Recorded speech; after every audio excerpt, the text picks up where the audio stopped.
Hello guys, welcome back to our channel. Alright guys, on hapit day mi diri sa Yon's Land sa lungsod sa Cordoba guys no. Maagya na gani siya sa highway guys.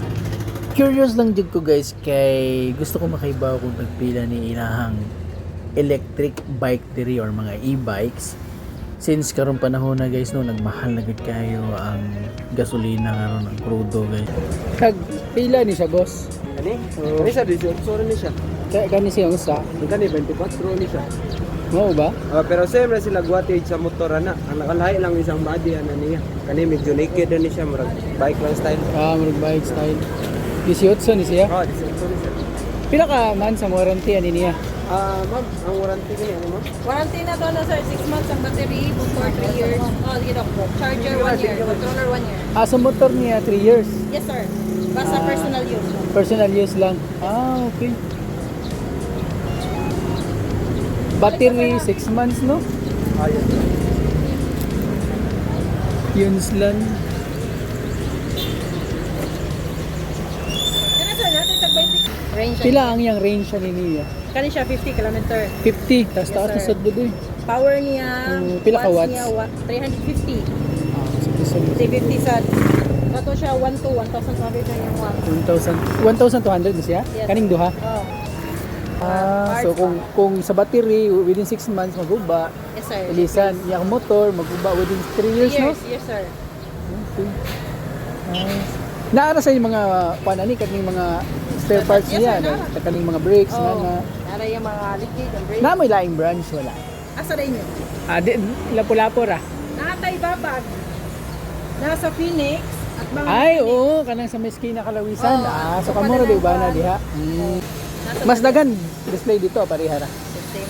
Same. Same ra. Ang bali cash ra gud siya basis or na Naatay ko installment. natay home credit sir. Yung credit Oh, siya. pwede sa inyo i-continue yung credit card or in-house. Or in-house.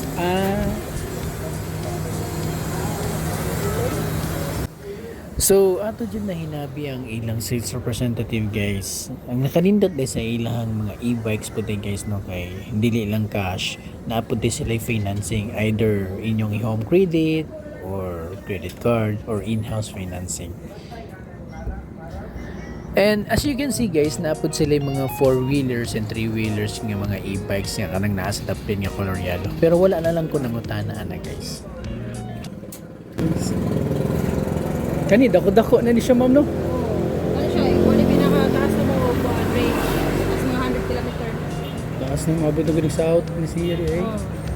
Ang iyang charging ani niya ma'am 8 hours gyapon Ang ana. kani siya itong mga 48 volts, naris mga 8 hours. 60 Ah. volts, nasa 9 hours. 9 hours. Kani siya 72 volts, nasa 9 to 10 hours. So overnight siya no. Pero ipton di ba ang kuan ni battery? Tanggalon tapos Dili, i-charge. intact na siya sa imong unit. Kaya naraman siya sa sabo. So i-plug lang siya Direct sa. na lang siya sa unit mag-charge. Dili sa kabot na itong outlet, pwede na extension mo. Extension wire pwede ra siya. Pila sa nakangingon ana ma'am? Kani atong DN sir na, ano siya, 58,700 sir. 58. Kung siya no. Ako siya, mura na siya ADB. Oh, motor na gyud siya na. Parehas sila 58. Kani siya 37. Ay, mas wow, gamay One tour ang power ani niya. So same ra sa dapat ko. Kay gidako lang siya body. Nara siya crash guard, ay top box. Motor na gyud siya naong no. Di ba pwede na siya biyahe sa highway, di ba? Kani siya, okay din na siya ibiyahe, pero kani siya need na ni siya o kanang Rehistro? Kani siya gikuha na siya. Ako naman ang po. Dagko na range, dagko speed. Naapag din sila yung mga e-bikes guys nga mga tag-as na jud kaayo range pero kani mga klase nga ilang e-bikes guys need na ni siya og LTO registration since nga mga dagko na ni siya og mga tag-as na kayog mga capacity. Hopefully guys kapag meron na tayong budget subukan natin bumalik dito at makabili ng kanilang e-bike. Thanks for watching. Have a nice day. Bye.